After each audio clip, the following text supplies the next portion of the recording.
تاریخ کے صفحات میں کچھ واقعات ایسے درج ہیں جو صرف گزرے ہوئے زمانے کی کہانیاں نہیں بلکہ انسانی فطرت، طاقت کی ہوس اور دھوکے کی ایسی تصویریں ہیں جو صدیوں بعد بھی ہماری سوچ کو جھنجھوڑتی ہیں۔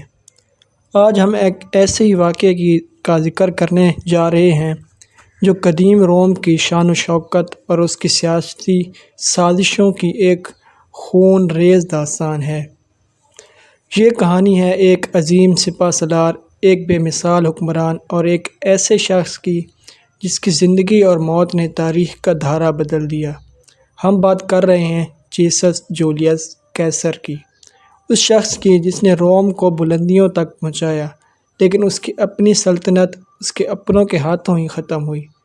یہ 15 مارچ 44 قبل مسیح کا دن تھا، جسے تاریخ میں ایڈس آف مارچ کے نام سے جانا جاتا ہے۔ ایک ایسا دن جب روم کا سب سے طاقتور شخص کو اس کے اپنے سینیٹروں نے قتل کیا۔ لیکن یہ سب کیسے ہوا؟ کیا وجہ تھی اس خونریز سازش کی؟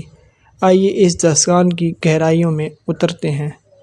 کیسر ایک ایسا نام جو صرف روم ہی نہیں بلکہ پوری تاریخ میں شجاعت، سیاسی بصیرت اور بے پناہ عزم کی علامت بن گیا۔ اس نے اپنی عسکری صلاحیتوں سے موجودہ فرانس کو فتح کیا اور اپنی فوجوں کے ساتھ روبیکون دریا پار کرکے روم میں داخل ہوا، جو ایک غیر قانونی اقدام تھا لیکن اس کی سیاسی قوت کے مطابق بنا۔ اس نے پومپئی کو شکست دی اور خود کو روم کا ڈکٹیٹر فار لائف، ہمیشہ کے لیے حکمران اعلان کر دیا۔ کیسر کی اس بے پناہ طاقت اور اس کے اختیارات میں مسلسل اضافے نے روم کے کئی سینیٹروں کو تشویش میں مبتلا کر دیا۔ انہیں ڈر تھا کہ کیسر روم کی جمہوریت کو ختم کر کے خود کو بادشاہ بنا لے گا۔ روم کی تاریخ میں بادشاہت کو ہمیشہ نفرت کی نگاہ سے دیکھا گیا تھا اور اس کے اپنے آزادی اور اختیارات چھن جانے کا خوف تھا۔ اس خوف اور حسد نے ایک ایسی گہری سازش کو جنم دیا۔ اس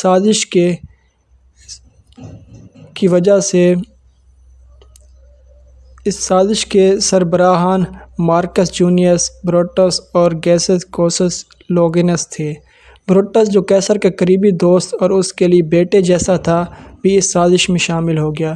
اس کا مقصد روم کی جمہوریت کو بچانا تھا، جس سے وہ کیسر کے ہاتھوں خطرے میں محسوس کرتا تھا۔ سیسس نے بروٹس کو اس بات پر آمادہ کیا کہ کیسر کی طاقت روم کے لیے خطرناک ہے۔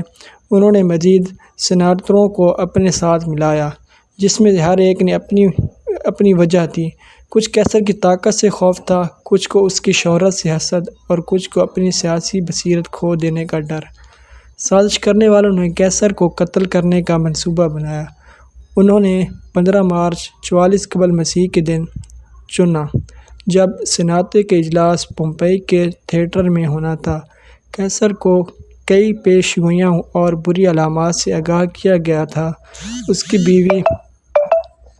اس کی بیوی کیلپورنیا نے ایک خواب دیکھا تھا جس میں کیسر کو قتل ہوتے ہوئے دیکھا اور اس نے اسے اجلاس میں نہ جانے کی منت کی، لیکن کیسر نے اس سب چیزوں کو نظر انداز کر دیا۔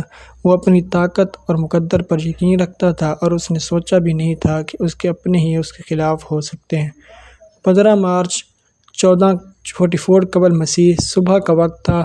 کیسر اپنی بیوی کے چتونیوں کو نظر انداز کرتے ہوئے سینات کے اجلاس میں شرکت کے لیے پومپئی کے تھیٹر کی طرف روانہ ہوا۔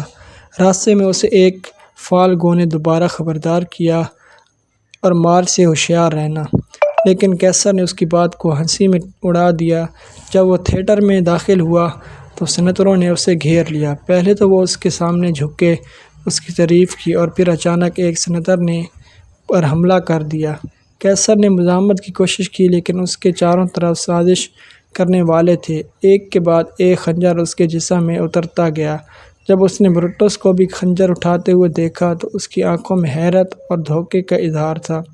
تاریخ کے مطابق اس کے آخری الفاظ رومن اردو میں یوں تھے: "تو بھی بروٹس"۔ یہ جملہ اس کے گہرے دھوکے اور افسوس کا اظہار تھا۔ کیسر، جو کبھی روم کا سب سے طاقتور شخص تھا، پومپئی کے بٹ کے قدموں میں گر گیا۔ جس سے اس نے خود شکست دی تھی۔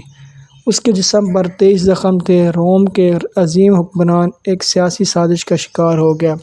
قیصر کے قتل کے بعد سازش کرنے والوں نے سوچا کہ انہوں نے روم کی جمہوریت واپس دلا دی ہے، لیکن ان کا یہ خیال غلط ثابت ہوا۔ قیصر کی موت نے روم میں مزید سیاسی فساد اور خانہ جنگی کو جنم دیا۔ مارک انٹونی قیصر کے وفادار سپہ سالار اور اکتاوین قیصر کے وارث نے مل کر سازش کرنے والوں کے خلاف انتقام کی جنگ شروع کر دی۔ بروٹس اور قیصر کو جنگ میں شکست ہوئی اور انہوں نے خودکشی کر لی۔ روم کی جمہوریت جسے بچانے کی کوشش کی گئی تھی مزید کمزور ہو گئی۔ آخر میں اکتاوین نے تمام مخالفین کو ختم کر کے خود کو اگسٹونس کا لقب سے پہلے رومن شہنشاہ اعلان کیا اور اس طرح رومن ریپبلک کا خاتمہ اور رومن امپائر کا آغاز ہوا۔